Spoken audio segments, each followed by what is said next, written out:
the next speaker, Heidi Standteiner, again, the history of coming in here, her dad being the ski school director. You guys go ski the 4th tree run, also known as Standteiner. Exactly. Heidi Standteiner. And again, her family goes beyond. Her mom was the first daycare center called the Gingerbread House. Awesome. Saved all of us. Her father, I mean, we go on and on. Hans is trying to make it here. And so without further ado, Heidi Standteiner. Thank you, Donna. Hi, everybody. I'm Heidi. Before I start, I need to digress, and I really need to mention that the only reason I have had the courage to come up here tonight is because of an incredible, wonderful neighbor and friend, Liz Donnell. Liz had been asking or gently telling me that this is what I need to do tonight, and for many, many months, and I'd been avoiding giving her an answer, and so here I am, and I hope you're smiling, Liz.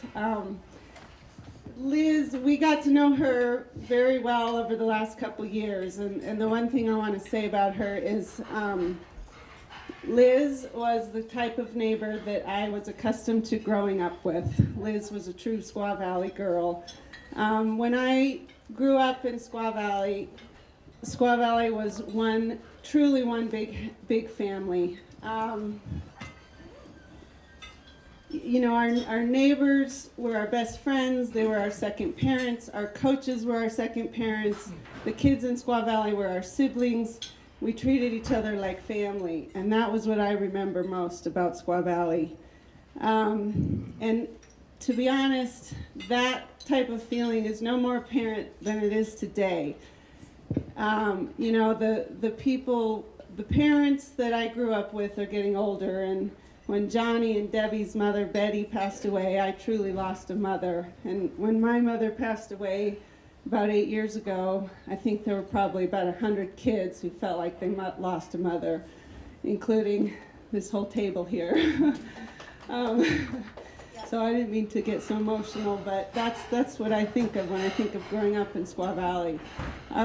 We didn't have a key to get into our house, and I don't think anybody did. Every door was open. I don't remember a time that we didn't have dinner without an extra child or kid or family at the dinner table. We almost always had a kid, a family living with us for a weekend, for a winter, for 2 winters, 3 winters. We truly raised each other and supported each other, and that's what Squaw Valley's been about. You know, of course, we always think of Shirley Canyon and the falls, and it's true, Kate, that's where we went. We went there to play. People went there to get married, have picnics. We went to the meadow to play in the creek, to jump on the horses, to hike. The mountain was our backyard, but it was really the people that brought us back to Squaw Valley. Johnny always jokes that there was pretty much an iron curtain at the entrance, and none of us were allowed to leave the valley, and that was entirely true. We roamed free as children in this valley. Nobody drove us anywhere. We walked to each other's houses. We played, and as long as we didn't leave the valley, we were free to roam. Our only way out of the valley was on a school bus, and if we missed the school bus, well, we were in a whole heap of trouble, but our parents did not drive us to school. Tahoe City was way too far away, and we just simply didn't go to school if we missed the school bus. So my life in Squaw Valley started February 17th, 1970, Johnny. And it snowed about 5 or 6 or 7 feet that day, and I decided that was a good time to exit my mom's womb. So my mom and dad gathered all the neighbors, and they shoveled out their 2-wheel drive car, and somehow they managed to get to Truckee, and I was born.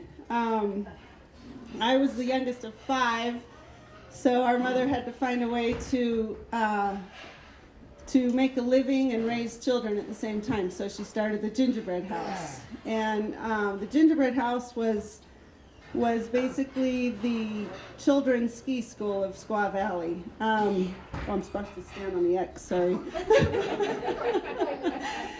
So it was not anything like the children's ski school is today. It was, all of my friends grew up at the gingerbread house. The parents were all working parents. They went to the gingerbread house, dropped their kids off in diapers, and went to work. And prior to kindergarten, if you were between the ages of 0 and 5, you were at the gingerbread house, and you ate there, you played, you slept, you took naps, and as soon as you could walk, you had ski boots strapped on your feet, and you were between my mom's legs, or Linda Hogger's legs. Linda Hogger and my mom started it, and they took you out skiing. And whether you wanted to or not, every kid learned how to ski, and it was really wonderful. There were tourists as well, but I only remember the Squaw Valley family, my Squaw Valley family at the gingerbread house. Once we reached about the age of 5, we graduated to the Mighty Mites, and my dad started the Mighty Mite program. When I asked him tonight, he said, oh, I don't know, I think it was about 1975 or so. But there were about 20 kids on the Mighty Mite program. They were all locals. They didn't have any, probably all Squaw Valley locals.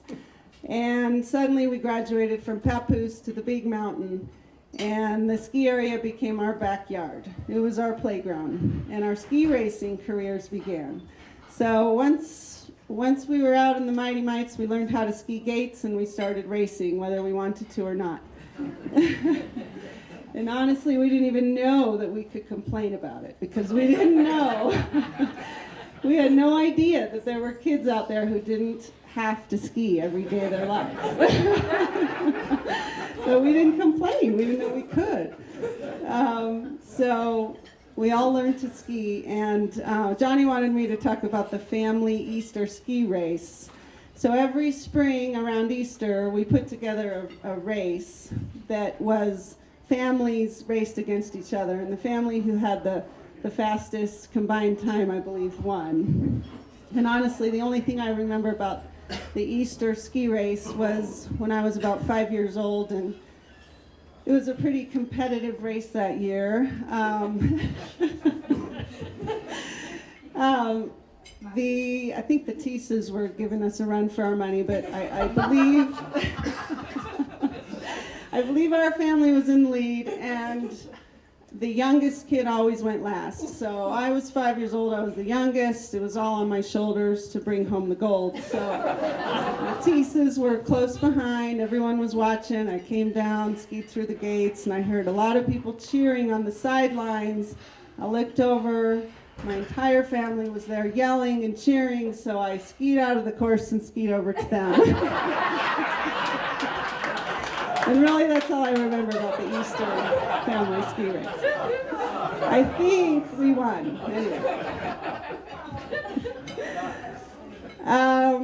But honestly, now that we're adults, we do finally realize how truly blessed we all were to have been born and raised in this valley. There could not have been a better childhood, even with the Iron Curtain at the entrance.